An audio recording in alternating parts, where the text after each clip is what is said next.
art chose me. I didn't choose them. And that happened to be something that speaks the language of the world. Hi, everyone. I'm Amy Devers, and this is Clever. Today, I'm talking to multi-award-winning illustrator and artist Yuko Shimizu. Born in Japan, but now based in New York City, in Yuko's 20-year career of illustrating, she's had work in the New York Times, Time, Newsweek, The New Yorker, Wired, done covers for DC Comic, Penguin, and Scholastic, and advertising for Apple, Sony, Paramount, MTV, Nike, and Target, to name a few. She is a 2-time Hugo Award nominee, has won more than 15 medals from the Society of Illustrators, and was recently awarded the Caldecott Honor. All that, and she also teaches at the School of Visual Arts. But here's a twist. Illustration is her second career. After graduating from college in Japan, Yuko spent 11 years in corporate PR before making the bold choice to reinvent her career at the age of 34, when she moved to New York to get her master's in illustration at SVA. It's a great story. Here's Yuko.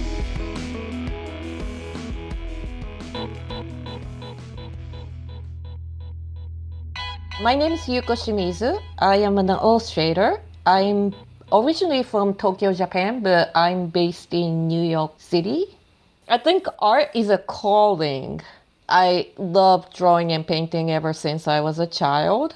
I'm the happiest when I'm creating artwork, and I feel I am very fortunate to be able to do this for a living. Well, we're all fortunate that you get to do this for a living. So I always like to go way back to the beginning. So you were born in Tokyo. Will you tell me all about your childhood, your family, and your youthful fascinations?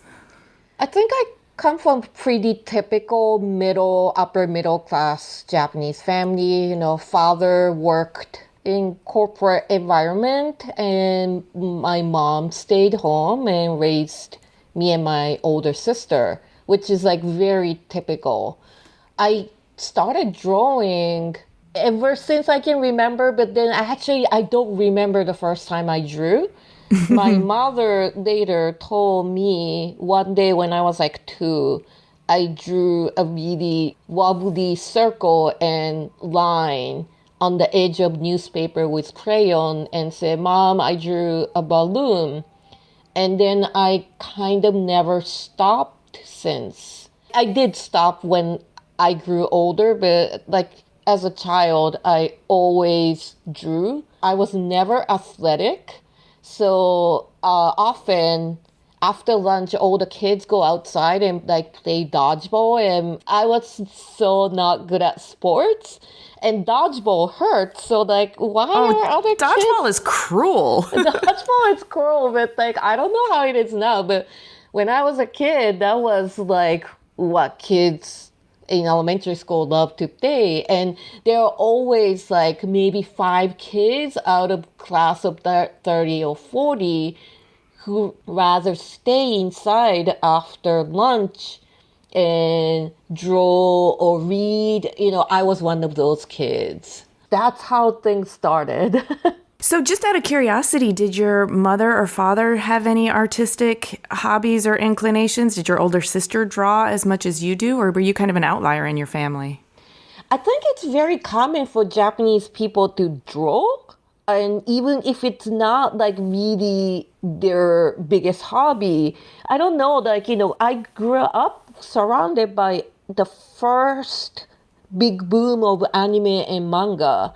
And so, in Japan, now it's popular everywhere, but back in the 60s and 70s when I was growing up, that was the first boom. A lot of kids drew mimicking comics, and, not necessarily my parents were into art, but my mother made all her clothing and all mine and my sisters growing up.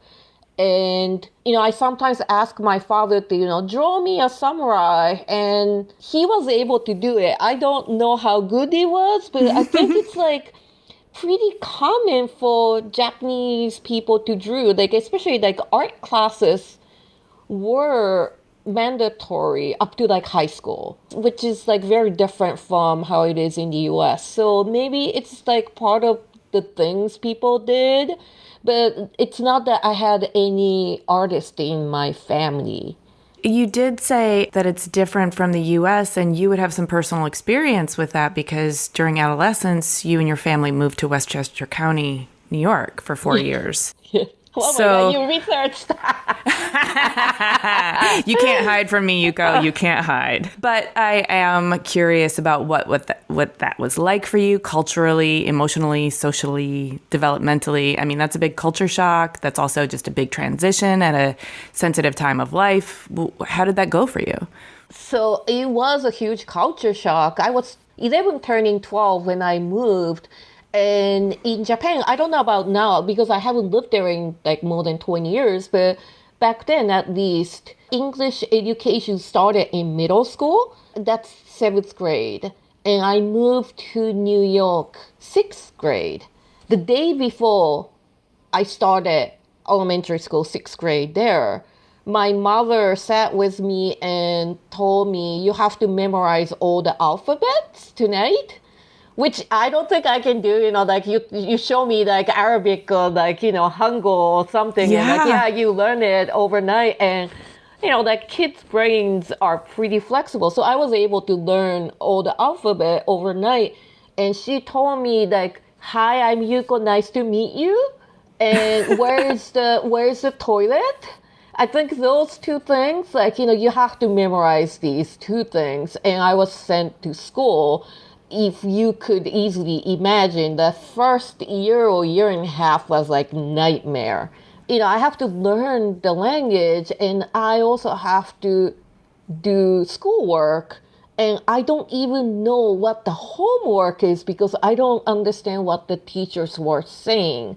Right. So, like I don't think that was the hardest thing I ever experienced in my life. But, like what's hard and what's not hard is based on where you are at. And at age 11, 12, and, like my life in school was pretty comfortable. I was pretty popular because I can draw in Japanese elementary school. Suddenly, like I'm in a foreign land. I don't have any friends. I don't know what the hell is going on in school. Yeah.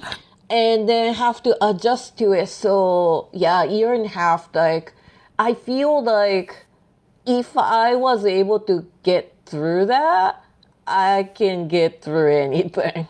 And I know, like, I'm saying this knowing there are people who have a lot harder experiences, but not to compare anything, in my life at age 11, that was definitely the hardest thing. Like, what's funny is, like, I was one of the tallest in school before I left, and 11, right? I was like 5'2", and at that age, like especially boys are still short. So I was one of the tallest, and I was growing, and I moved to US and I completely stopped growing. And then I also am the shortest in my family, which is really weird because I'm shorter than my mother. I read or like heard on the, like news segment or something, like if a child experience like a very traumatic situations, they can stop growing. And I totally believe that. I think the stress of the situation impacted your growth. I mean, like, not that I went through civil war or anything, but like in my mind, it was like the most traumatic thing. So yeah, I kind of stopped growing and, it took me 2-3 years to get really comfortable in school, but I always felt like I'm Japanese and I'm very different. And then I spent 4 years and my family went back to Japan and I came back to Japan like, holy crap, people consider me as American, which I am not. So ever since then, and I'm in peace with this. Like ever since then, like I went back to Japan when I was like 15, 16. So till now, 40 years later, I still feel like I'm neither Japanese or an American. it was a struggle for me, especially trying to fit myself back in as a transcend in Japan and like kind of sticking out in a society who don't like people sticking out. After I came back and kind of like as an adult, I'm like, okay, like I don't need to be an American, I don't need to be a Japanese. I'm kind of half and half, which I'm okay with that. I can understand, though, how in those formative years, sticking out in the US as being, so Japanese, did you use drawing as a way to communicate? Drawing can sometimes be that thing that transcends the language barrier. Initially, when my English wasn't great, what I excelled in, and especially that I already said I wasn't athletic, right? So what I excelled was like, it's kind of stereotype, but math and art.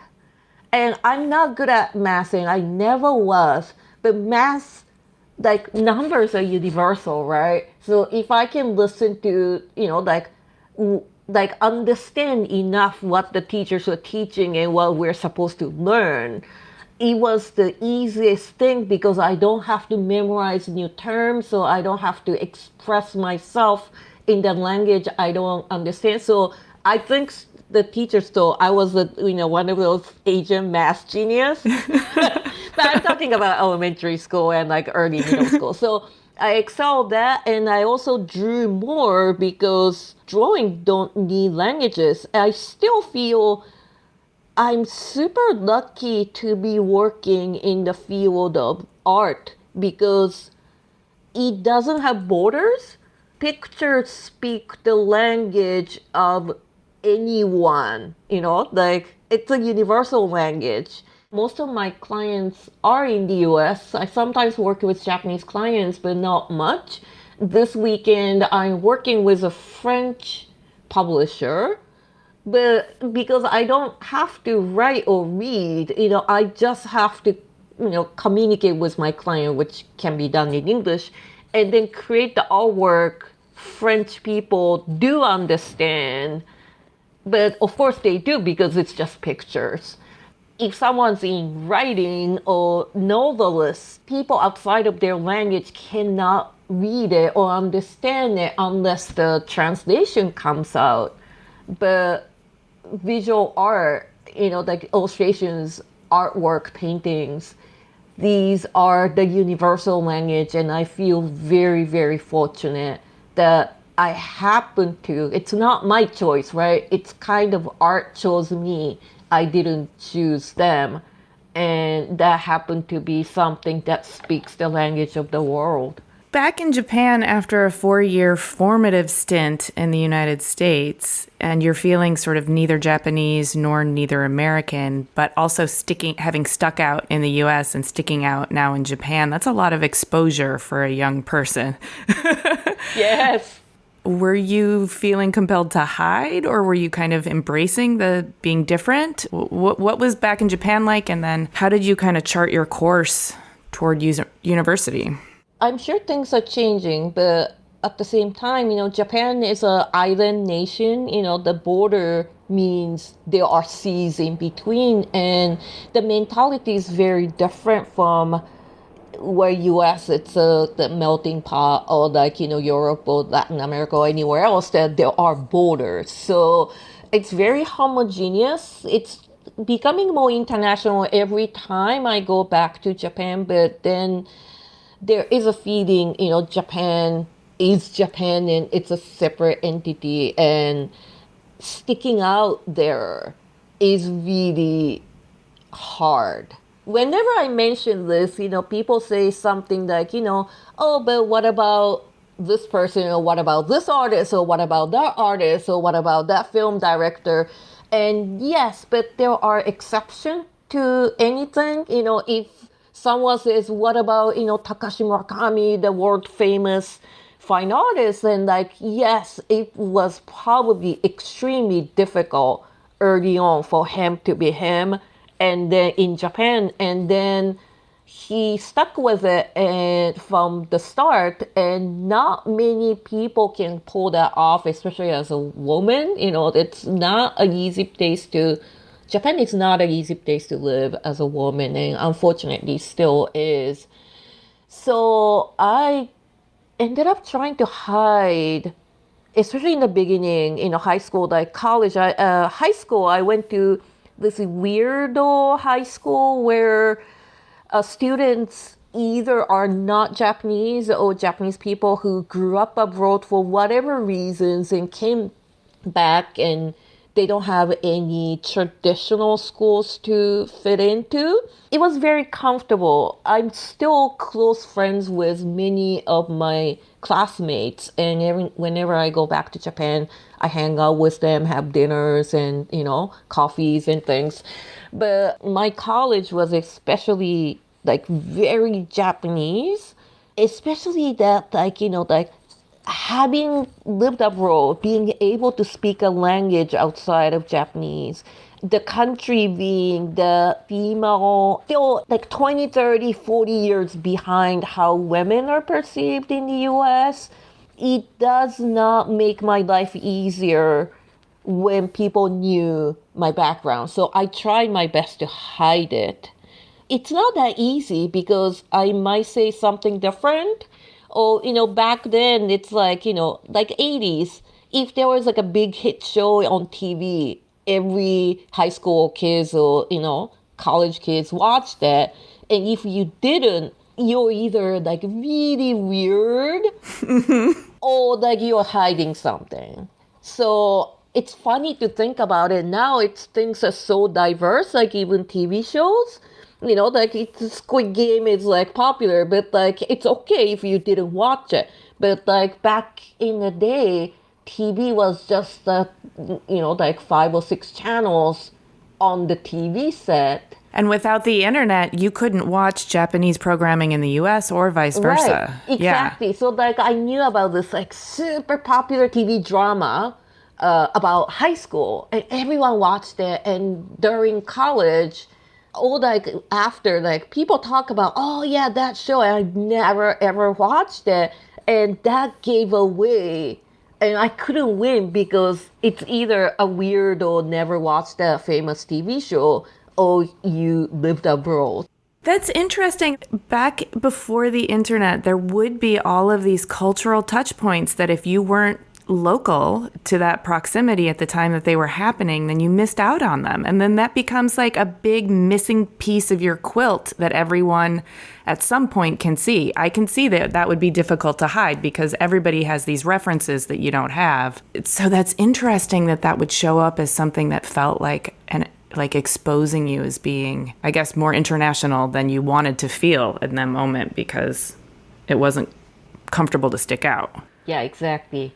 So you studied at Waseda University with a major in Faculty of Commerce and graduated as a valedictorian, which is very high honor, applying yourself.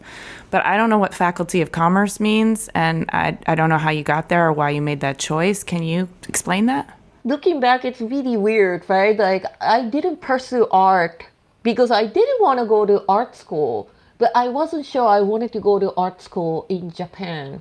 First of all, art school, because, what do regular parents who don't have any artists in the family know about the life of the artists? It's like a joke, but like, they think of like Van Gogh, right? Like, you're poor, your brother have to send you the paint, and then, you go crazy and kill yourself because you're poor. So they're like, don't ever pursue art. I was just an 17, 18-year-old with a hobby of drawing, and I didn't know what I wanted to do with my life. A lot of kids in Japan draw, and draw quite well. So I'm like, I'm not that special. And then like, I've been told that. And also I thought like, maybe it's a phase, like I wasn't sure, like all these mixed feelings. And I was also not confident enough to say, this is what I'm going to pursue. My high school for weirdos, because, like we all experience some kind of trauma, the having, dropped off in a foreign land I lived in New York, that's kind of I had it pretty good. But that's when, Cold War was still going on. And I had two classmates who came back from Soviet Union Oh my and gosh. another one, and they had the same name, funny, like two boys. One came back from Soviet Union and one came back from Afghanistan because the Soviet Union invaded. On top of having have to live abroad for whatever parents' reasons.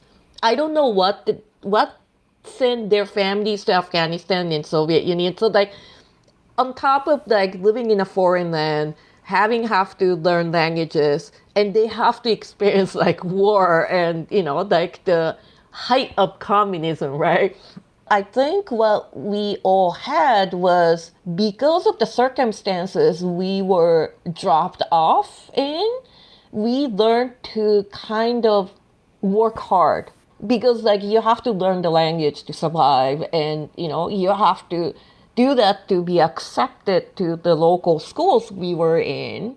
I don't know if it's a Japanese mentality or it's universal, but we're constantly told by parents, especially as minorities, that maybe your classmates have never met Japanese people before, and how you behave, how you do well or not well academically, your classmates will judge the whole Japanese population Oh, according to how you. It's such Asian parents thing. So we're but that's a lot of pressure. yeah. But I think because of the our school, although there are a lot of weirdos and they're cool and fun, but they excelled academically because of I think our previous experiences. Needing to rep all of Japan in foreign countries by Yeah. excelling. Yeah. Yeah, that's a lot of pressure now looking back, but that was a norm. So the school did quite well. So a lot of the good schools had slots for our graduating class. One person can come to our schools, whatever department. So there was an open up for Waseda University's School of Commerce, which is basically like a business major, but more of not the practical business, but theory. So there are economic classes, the economy classes, and there are accounting classes we have to take, constitution and law classes, to kind of the build the knowledge to be a businessman. But at the same time, the school was pretty well known for their advertising majors. Ah, okay. Yeah, they didn't call it majors, but concentration in advertising. I thought, okay, I'm not sure what I wanted to do, but I want to do something creative. And then I wanted to make my parents happy.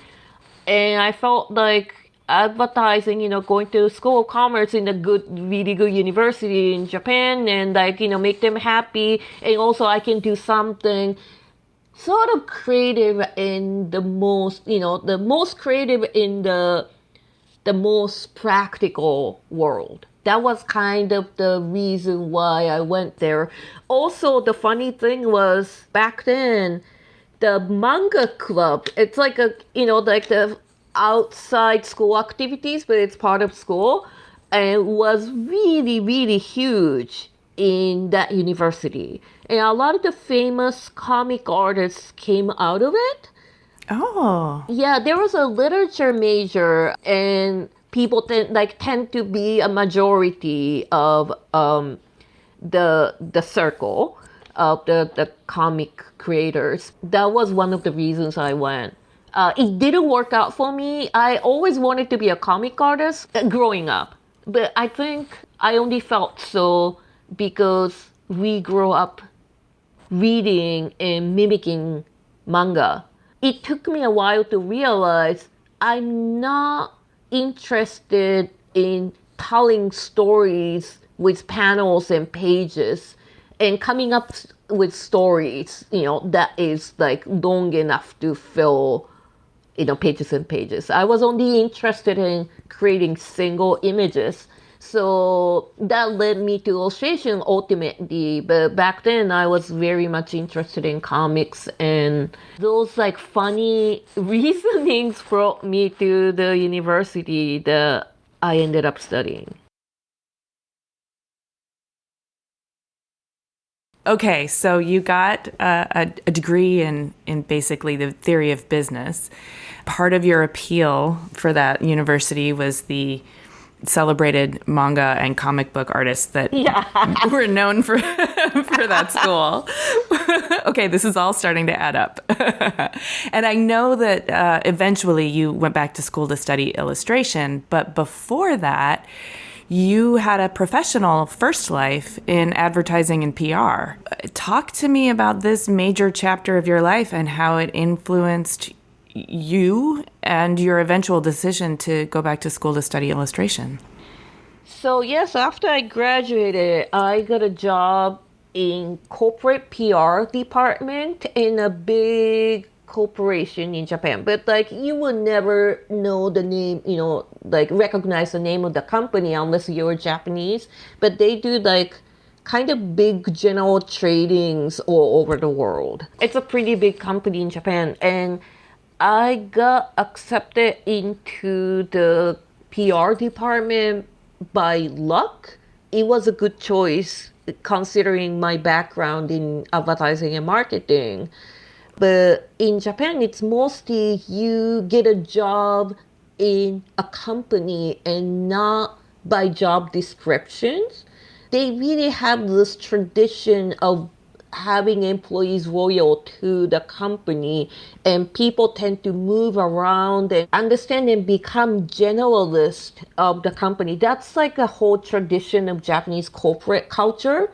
I don't know why I never moved into different departments. So it's not that common for someone to stay in the exact same department for more than 10 years. I was there for 11 years and a bit.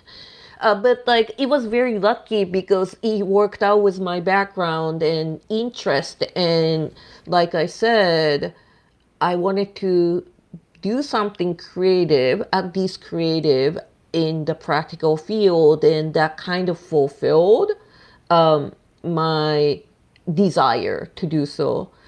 I thought I won't last from the day one because I quickly realized I'm so individualistic. I think I learned this in the US, or maybe I always had it. I don't know. I have my opinions.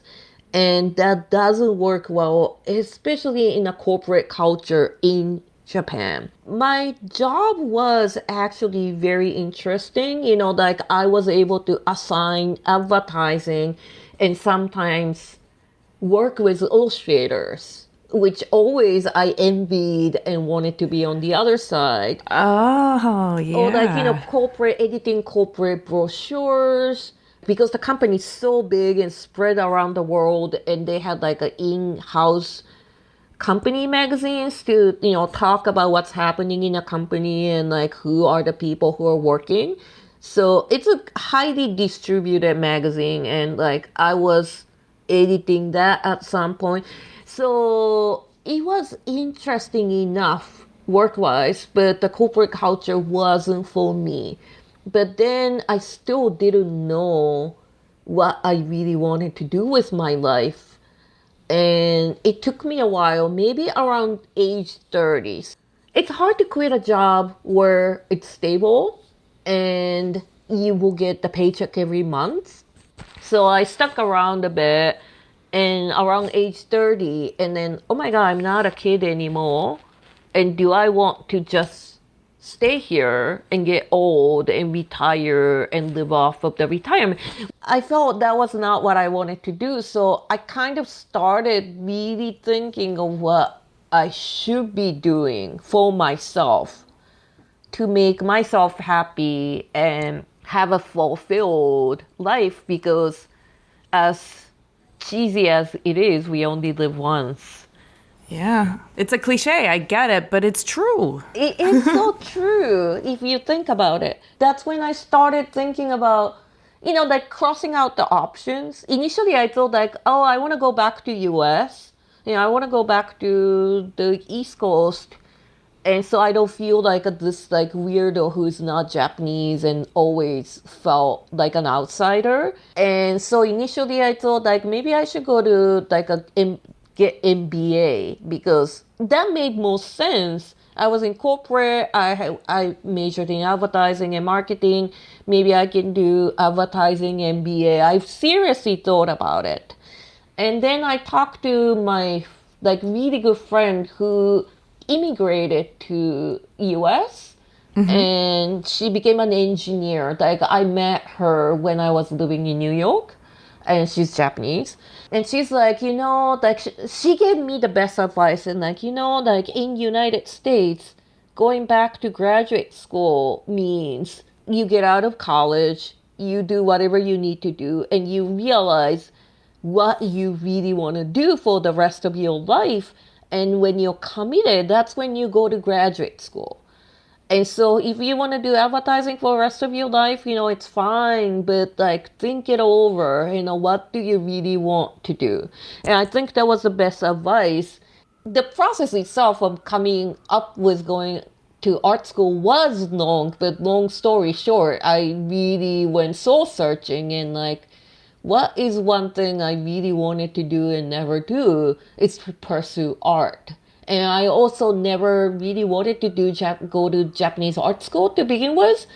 If I go to US for school, even as a non-US citizen, you can get 1 year of work permit, and then that's your chance to get a work visa and stay here. It's not really as easy to move to US and just restart your life. And going back to school made the most sense. So that's how I ended up coming back to New York. So you did mention you had to do some soul searching, and you have your opinions, and those opinions maybe didn't sit so well in corporate culture in Japan. Was pursuing art also, did that also feel like an avenue where your opinions would be valued instead of treated as a threat?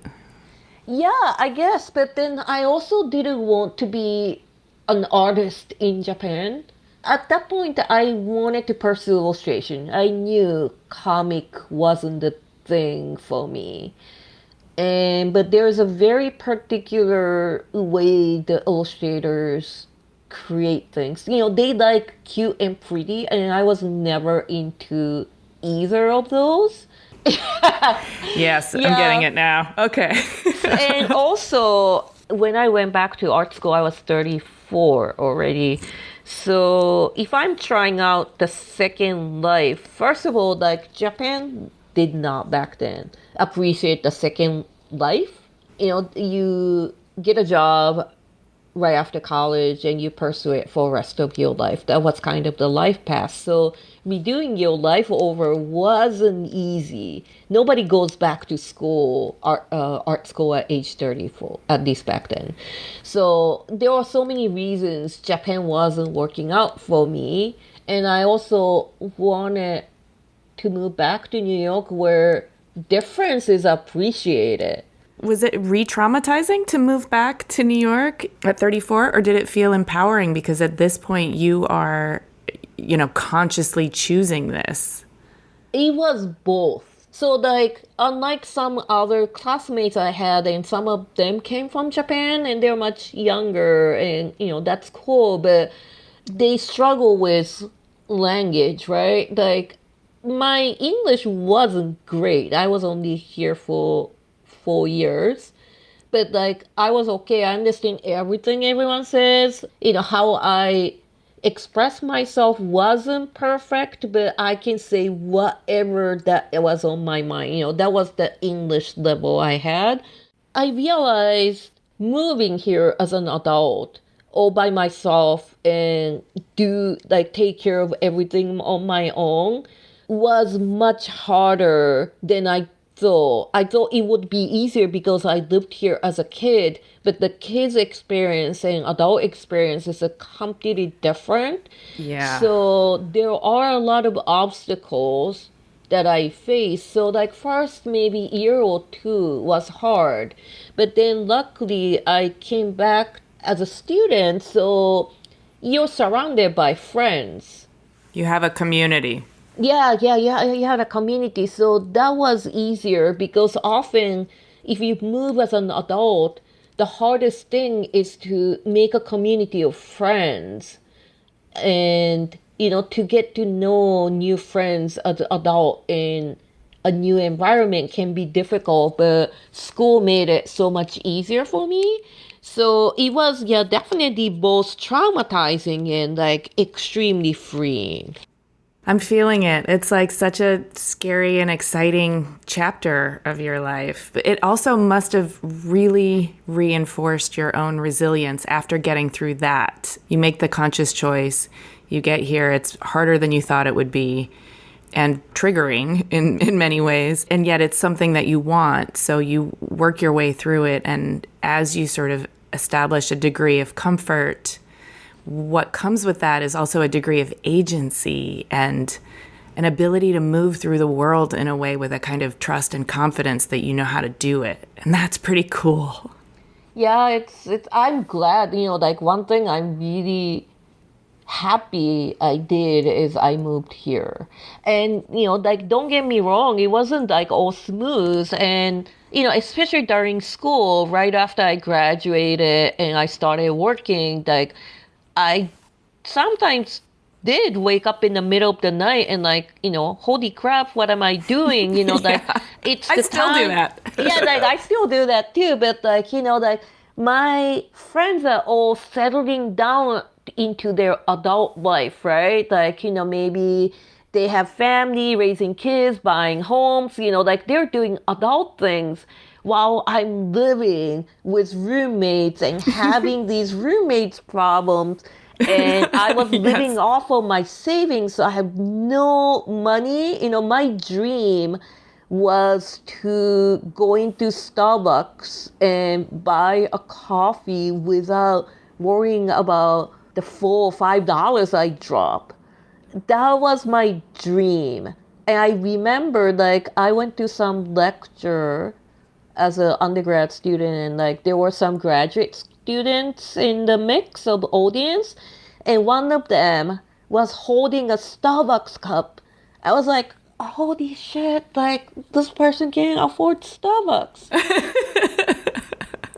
Whenever I woke up in the middle of the night, what I tried to do to calm myself, and I tell this to my students too, because I teach and I have students who are in the similar situation, right? Uh-huh. And they worry like, can I stay here? I want to stay here and work, can I make income okay? Like, like all these things. And then I tell myself, at least I'm in New York doing what I really wanted to do.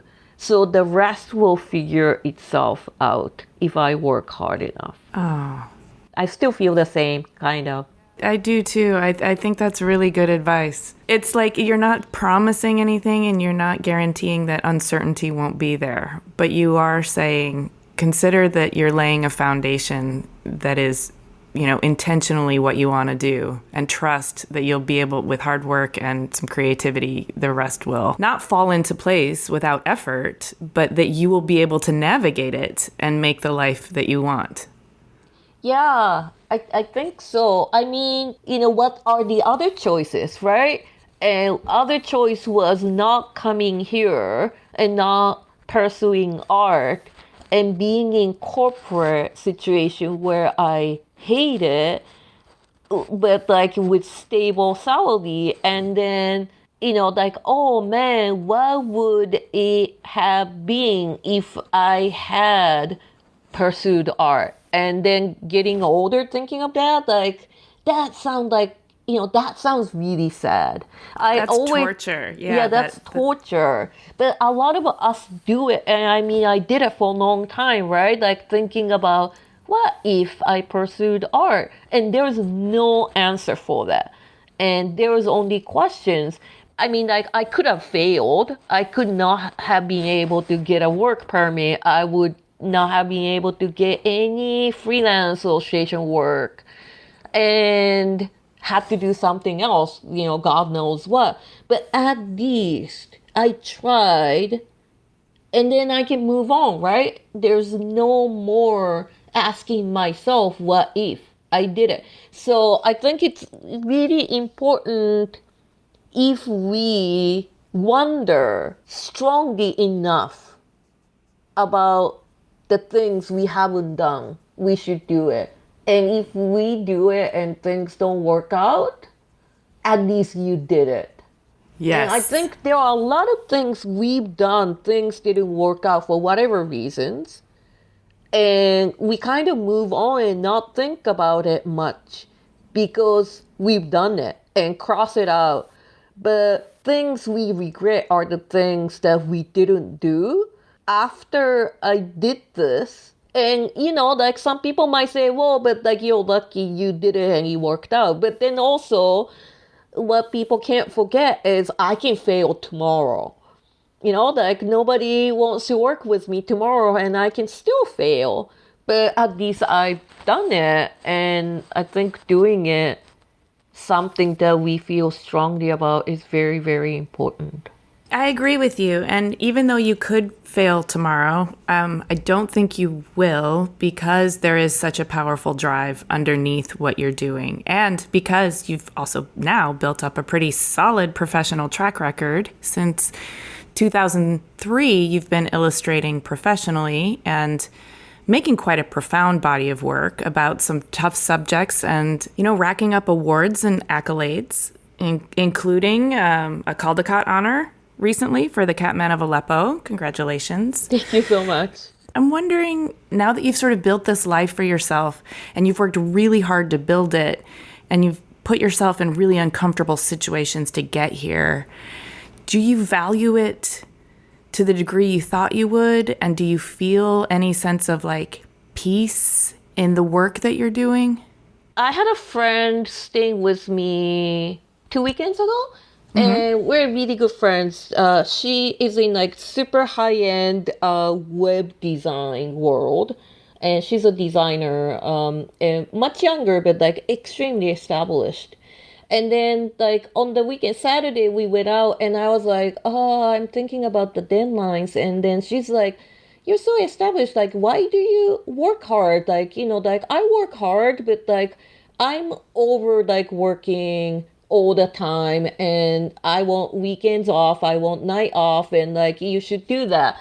And I get it. And then I get it. Maybe I still work too much. But then I kept thinking about what she said, and what I realized is if nobody's paying me money to do projects, I still do the same thing. You know what I mean? And I don't think, not to, degrade her work. She does amazing work. But I don't think if she's left alone, web designing is what she will do on the weekend when she has free time. So being a visual artist, it's it's my job, but it's not just my job, and it's my passion. And I can slack off, but I care about what I do and what I create. I'm just really fortunate. I found my calling, and I'm being able to sustain my life with my calling.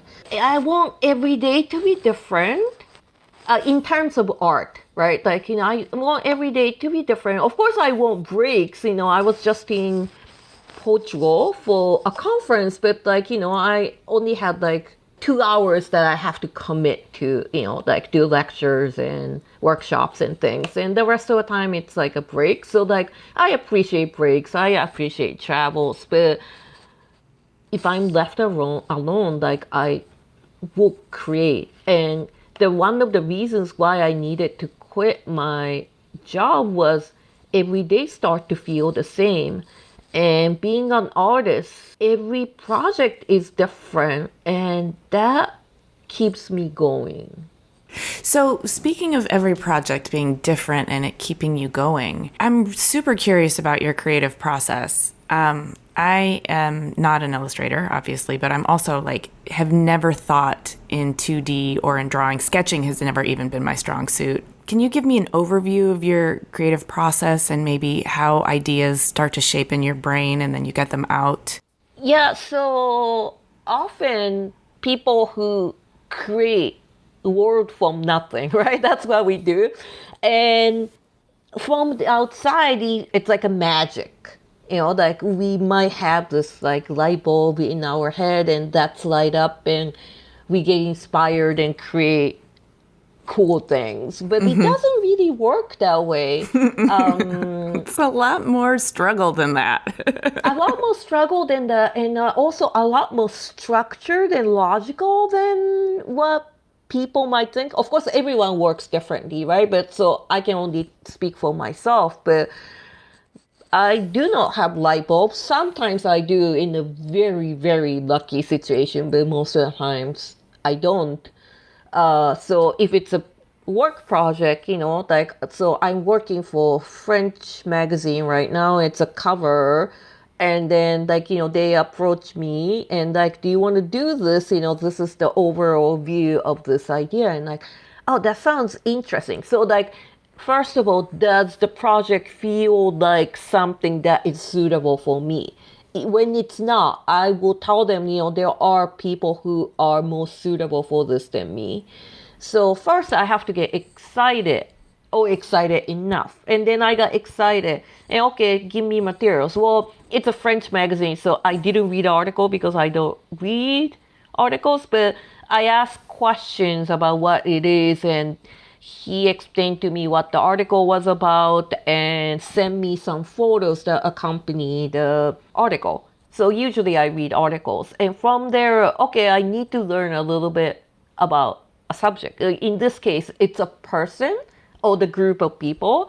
So I Google search about them and look at more photos and maybe read about them to understand. More information I accumulate, it is better for me to come up with ideas. So ideas don't come from thin air. Ideas come from research. The more I know, the more ideas I might be able to give. So I start thinking about what's visual, what do I need to say in terms of this specific article. And then I draw like really quick sketches onto the paper that I might be the only person who understands it, but it's okay. It's like I call it brain puke. It's like thinking on the paper and a lot of things come out not right, but in order to get to the right days, everything needs to come out. And then after a while of doing that, maybe I have like 2 or 3 ideas that may work, and then I refine compositions for those ideas, and then made it into like sketches that the client sees and understand what is in the picture. And then I send that out and explain, why I did this and what it means and how that relate to the article they sent me. And then they say, sketch 1 or sketch 2, whatever. And like, oh, I like this one. And I put in the layout. So, and, that's approved. And once it's approved, I draw with ink and brush on watercolor paper. And then scan that in and color it on Photoshop. And the final file only exists as the digital file. But I do this funny process nowadays. All my students are starting everything digitally, like especially on iPad, because I think the pandemic accelerated the use of iPad because they can work anywhere in small space and it's less stressful. Like you don't need scanners and like multiple different things. You don't need a lot of space. You have everything on one iPad. So like that's how it is now. But in my case, I still draw because drawing is my passion and coloring is my work. But the piece won't get finished unless it's colored. That part is done on a computer, but the fun part needs to be done by the most fun process for me. It is drawing. That's your first language. Yeah, it is. I love that you explained that for me. I was there with you through every step, and I feel like I really want to see some brain puke. If you would share one of your brain puke pages, I think I would be so fascinated in that. Sure. So in terms of your professional development, do you have kind of criteria for, you mentioned before undertaking a project, you need to feel that it's right for you and you need to be excited about it. Is some of that informed by the relationships, by the people? Is there some way that you choose to work with certain people or companies, or is it mostly project-based? Both. And in terms of people, like, I didn't become where I am by myself. People supported me, especially in the beginning. People took chances on me and people are nice to me.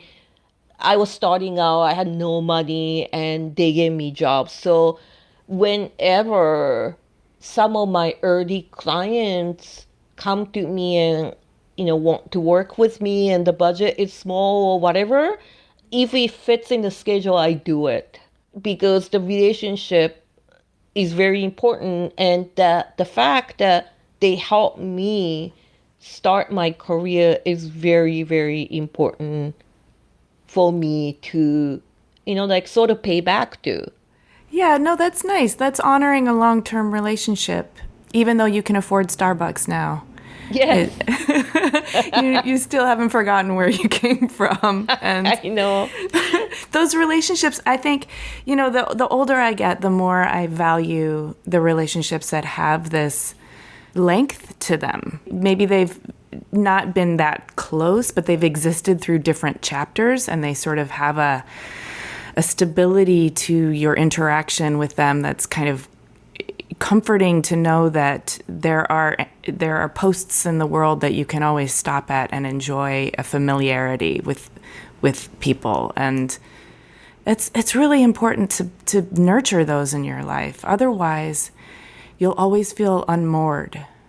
Probably early on, I didn't quite understand it enough. And so I stress this to my students often, that at the end of the day, illustration business is people business. You're dealing with people. And so, if you do incredibly amazing work, but you're extremely difficult, self-centered person, then the clients never want to work with you. Like, they want your art, but they rather not go through what they have gone through. I always tell them, like, work hard, be nice. Which is very important. Like, we forget, and in art school, generally, they're really good at teaching art, how to make art.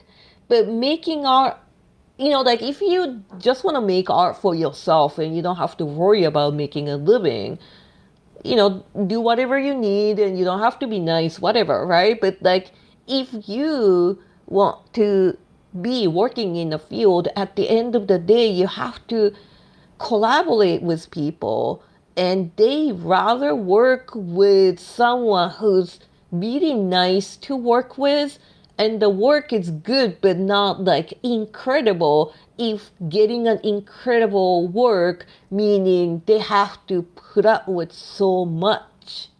Like, in the beginning, we kind of focus too much on artwork and, like, we don't understand, but, like, we start understanding. So, like, I try to repeat to my students, that's how it is. And I think, just to recap your earlier mention of you only live once, I think, after you've been working professionally for a while, there becomes this real imperative to work with people that you want to work with, who make the process enjoyable, who you want to support because they appreciate it and they want to support you in return, like that reciprocal relationship is so important because it's what adds joy to the process, and the process is what you fill your days with.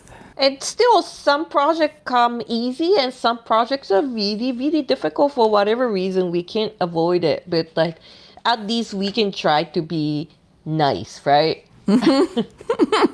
So important. And everybody needs that reminder now. There's a lot of like weird acting out that's happening in the wake of the pandemic because people have been cooped up and, you know, suffering through extreme anxiety. And, you know, if we just are all extra nice to each other, I think we can mitigate some of that.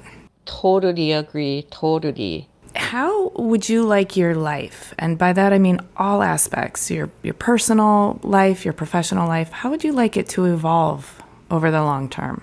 That's an interesting, big question. As I said, my life as a visual artist is not, I mean, like, you know, of course I do work and then like I do need certain separation from work and life, but it's intertwined a lot more so than, you know, maybe other occupations. So, you know, I might make different things, but I will still make art even when nobody's assigning me work. So that's part of my work, but it's part of my passion and private life. So it is hard for me to divide. You know, I would love to generate more of my own projects. And I've been saying this for some time, but I really want to illustrate Aesop's Fables as a book. And I already have been talking to a small publisher who fund everything through Kickstarter and make like beautiful books. And so they're like, you know, like, we're on board. You just have to do it. And like, it's really hard, especially like through the pandemic. I'm working from home and everything gets blurred, right? Like, I feel like I'm working all the time when I'm not sleeping. But, you know, like right now, because everything's so uncertain, I might be taking on more work than usual because, you know, like prepare for like whatever might come out, you know, if bad things don't come, at least I have something that I feel comfortable about. But eventually I would love to go back to the studio. Now I'm working from home and, you know, tackle on the project. Like, I'm an illustrator, and then people tend to think illustrators, when we do our own things, we make fine art. Some people are like that, and maybe I'll be like that in the future. Like, God knows, you know, like, I'm an artist and I would love to evolve as an artist, but I also love the idea of being an illustrator. So make my own project like Aesop's Fables. And, you know, in the perfect world, it's probably not that easy, but like, if I get to illustrate, you know, all the stories in like with one picture each, that will be like years of work. But like, that might be, you know, like things like that might be fun thing to do. Regardless of I'll be working or not working, I'll be creating. And I would like to create more of my own initiated projects. And I love to travel, and I love to travel and see the world. And I will also love to, you know, like use my artwork to do more good, whatever that means in a broad sense. You know, not just like charity work or like, you know, sell drawings to raise money for nonprofit or my choice. Like, yeah, those things I do, but, you know, like help next generation of artists in whatever way I can. One is teaching, you know, like all these things. And as you know, the social media sphere has gotten very toxic, especially over the pandemic. I guess because we're like glued onto the phone, because at some point we couldn't even go outside, right? And the frustration and anxiety comes out as attacking other people. But like you said, like if we try to spread the positive, like think like it will be so much better world. And also there's like, it's true that people who have bigger social media presence tend to get attacked more. I don't have like gigantic following, but I have big enough following. I sometimes do get social media attacks. Like I would like to use my platform to like spread positive more than negative. So like on Instagram, what I like to do when I have a lot of mental space is to give advice to people who want to be an artist or like who are starting out, because like I can teach my students, but they're only maybe 30 in total each year.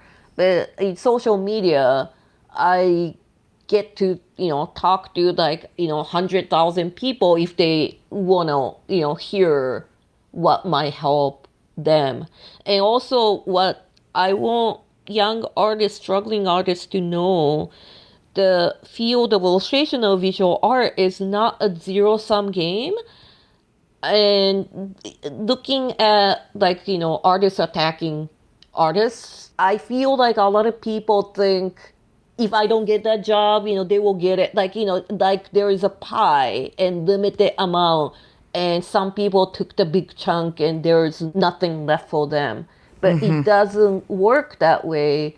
If the people who are already working in the field do great job, and then a lot more people, like random audience, I'm not talking about artists, think, oh, it's cool to work with illustrators because our brand or whatever looks cooler, and then they want to work more with artists.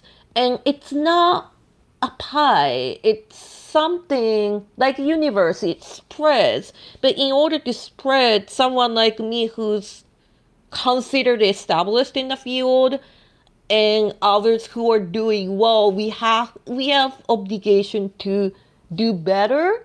And by us doing better, it helps the newcomers. And for the newcomers who are freaking out about pandemic or like trying to get their foot in the door, we, not just me, but we want them to know that we're working so there are more projects for them. Right. It is not a finite pool from which all artists are drinking from.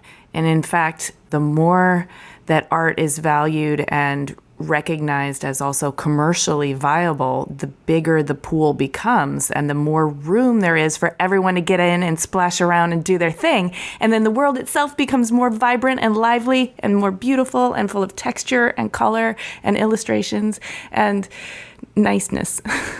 I truly believe so, and it's not my, like fantasy. It is really, really true. I am with you 100%, and I am grateful for you out there at the edge of illustration, making the pie and the pool and the universe just bigger and better for everyone. Thank you so much for sharing your story, Yuko. This has been so wonderful spending this time with you. Well, thank you, Amy, and thank you, people who are listening. I had a great time having conversation with you. Thanks for listening. To see images of Yuko's work and read the show notes, click the link in the details of this episode on your podcast app, or go to cleverpodcast.com, where you can also sign up for our newsletter. Subscribe to Clever on Apple Podcasts, Spotify, Stitcher, or wherever you get your podcasts. And if you would, please do us a favor and rate and review. It really does help a lot. We also love chatting with you on Twitter, Instagram, and Facebook. You can find us at Clever Podcast, and you can find me at Amy Devers. Clever is produced by 2VDE Media with editing by Rich Straffolino, production assistance from Alana Nevins and Anushka Stefan, and music by L1011.